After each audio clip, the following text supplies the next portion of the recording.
For any one of you out there that completely forgotten how it felt being birthed from your mother, like you as the actual person being birthed from your mother, well, after you watch this movie, in the end, will make you go, oh yeah, that's how it was. Oh god, that must have been painful for her.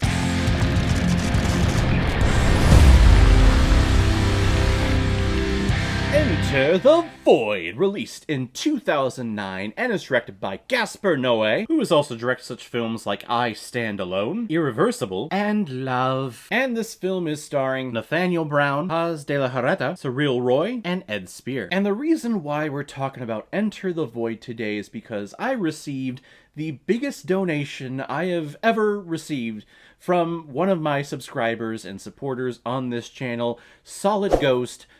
That donation was, there are no words to put just how grateful I am for the amount that you donated to have me review this film and support me on this channel. I started this channel back in 2017 just as an outlet for me to be creative and talk about the things that I love talking about, and that's movies. So I never thought that I would ever, entertain someone enough or inspire someone enough to make them want to support me in the amount that you decided to with that donation. Wow. Just wow, Solid Ghost. Wow. And, if you ever want to do those donations again, on a more consistent basis, I could quit my day job and just do this full time. But, Jesus, wow, that was amazing. Thank you very much, Solid Ghost.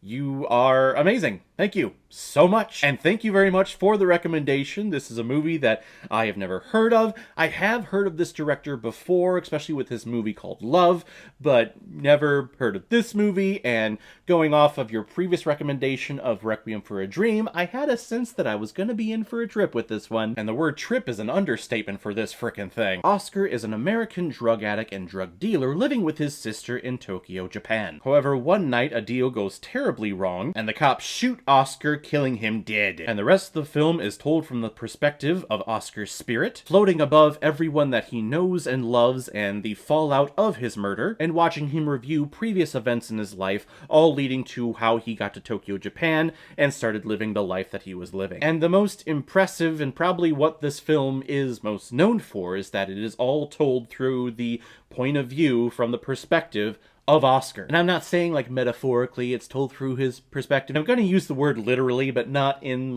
just a term that people just use randomly. No, I literally mean literally. We see it through his perspective, from his point of view. Whether that's the movie screen is actually the vision of Oscar, or we're seeing Oscar's over-the-shoulder reaction to what is happening, what he's reliving. So first things first, I'm regretting not being high while watching this. I've never done drugs before, I've never been high before. Of course, I've been wasted and plastered drunk, and from what I hear, being high is actually a better high and better come down than actually being drunk. Less of a hangover, but it's just something I never go into, but I'm not judging anyone who does it. If you want to do it, just do it in moderation and be safe. The more you know, because knowledge is power! But there is a sequence at the beginning of this film where we're getting used to the whole point of view perspective of Oscar, and he's sitting on his couch, and he's taking some type of drug. I don't know what the drugs are, I don't know the names, but he's taking a hit of it, and all of a sudden we go into this psychedelic trip that is actually very soothing, especially if you're watching this movie with headphones on, and just all of the colors, and it seems like you're looking at the anatomy of an eye and how it works. And actually there's a lot of metaphors and symbolisms in here that represent the eye and how the eye looks or how it would appear, because everyone's eye is different. There are a lot of different CGI visual effects and paintings in here that is might be thinking, hey, this is all through perspective, and the eyes are the gateway to the soul type thing. I like that. But that was a frickin' trip, and I wasn't even high for it. Just had my headphones on and watching that thing. I was like, this is nice. This is peaceful. But then we get to the drug deal gone wrong, and you actually see the murder, the shooting happen from the perspective of the person being shot. And my God, you go from tripping to something that is beautiful and so subduing to something like that, and that is triggering. And it was hard for me to recover after that, and this is the first 10 minutes of a 2.5-hour film. You see the bullet exit, and you see yourself just collapse to the ground, of course, as Oscar, but because it's from his point of view, you have the sense that, oh my god, I am dying. I can hear my heartbeat get slower and slower, and my vision start to fade, and I cannot move because I'm shot and I'm dying, and the cops are just rummaging through my pockets, and I can't do a fucking thing.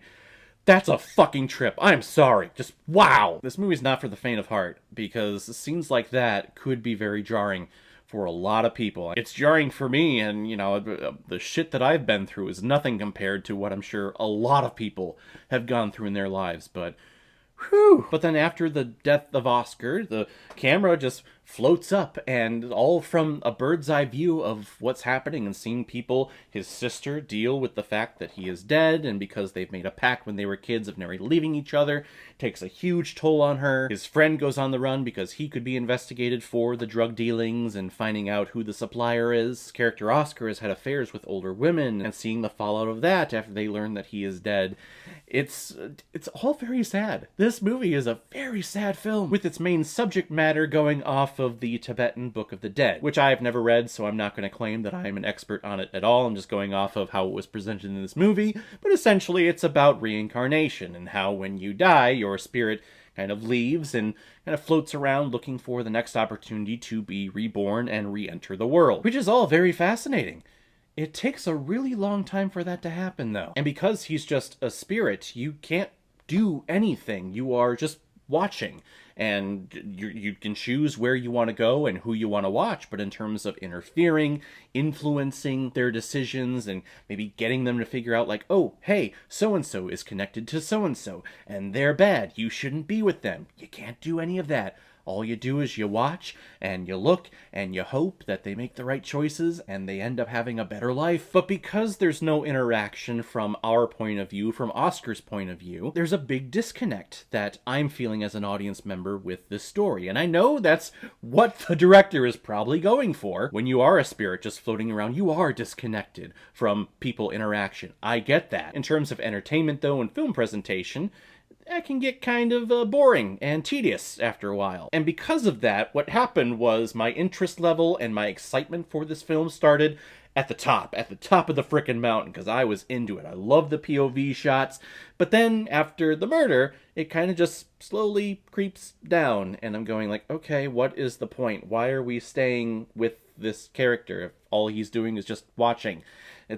Sorry, that's not entertainment to me. What's the end result here? And I'm sure we got a response from the director and the writers who were like, well, there is no end result because that's what life is. It just happens and then you die and then it ends. Again, I get it. I totally understand that, but the entertainment value of going to the movies, watching a movie without entertainment, it's a chore. It becomes a chore. But it all leads up to the reincarnation, or supposed reincarnation, of Oscar. I've read in a couple of interviews that the director has refuted that, even though I quite literally watched the rebirth of this character, Oscar, on screen, so I don't know how that did not happen, because I just watched it. Like, I watched from his perspective, leaving his mother as he was reborn again. I saw him go down into the vagina, and I watched who would become his new father ejaculate into the vagina, and he followed the one sperm that entered the egg to fertilize it, to make the baby. I'm sorry, that's reincarnation. I don't know what the whole debate was about it. The whole love hotel sequence, though, I gotta say, while it looks really cool, looks psychedelic, and I love all of, like, the beautiful pink and orange glows that were happening from the genitalia, representing, like, the birth of life and the miracle of creation. The sex itself, though, looked very uninspiring. How many couples did we see having sex? 20 of them, and all of them are doing missionary? That's all we know how to do? I'm not saying I'm an expert in that at all, but it's just, like, let's have some variety in there. Come on. Okay. What can I say? I like some variety in my reincarnation. In the end, Enter the Void it's an experience. It's not really a film that I can say, do I like it? Do I not like it? It doesn't fall under those categories. It's just an experience that you need to live yourself, and I would recommend it. It's unique. I've never seen a film like this before, a story like this before, which makes me very happy and also very inspired to actually see something new and something original like this. But from an entertainment value, the entertainment does fall as the story goes along and it drags out, and it seems like a little pretentious and a little tedious, but it's an experience that I do encourage everyone to see at least once. Solid Ghost, thank you so much for the recommendation and your donation again. I'm glad I watched this movie. It was a trip, and it kind of makes me want to go, I kind of want to get high for the first time after watching this thing. I don't know if that's a good thing, a movie that makes you want to get high, but thank you very much for the recommendation. Enter the Void. Go check it out. I'm going to give Enter the Void 4 out of 5 Blu-rays. I like it a lot.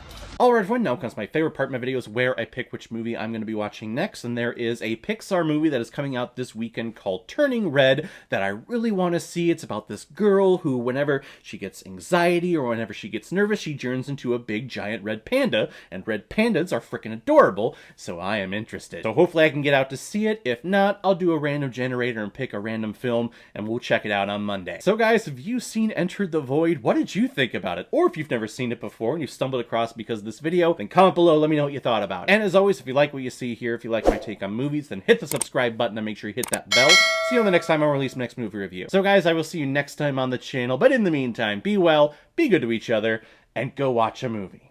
Take care, guys.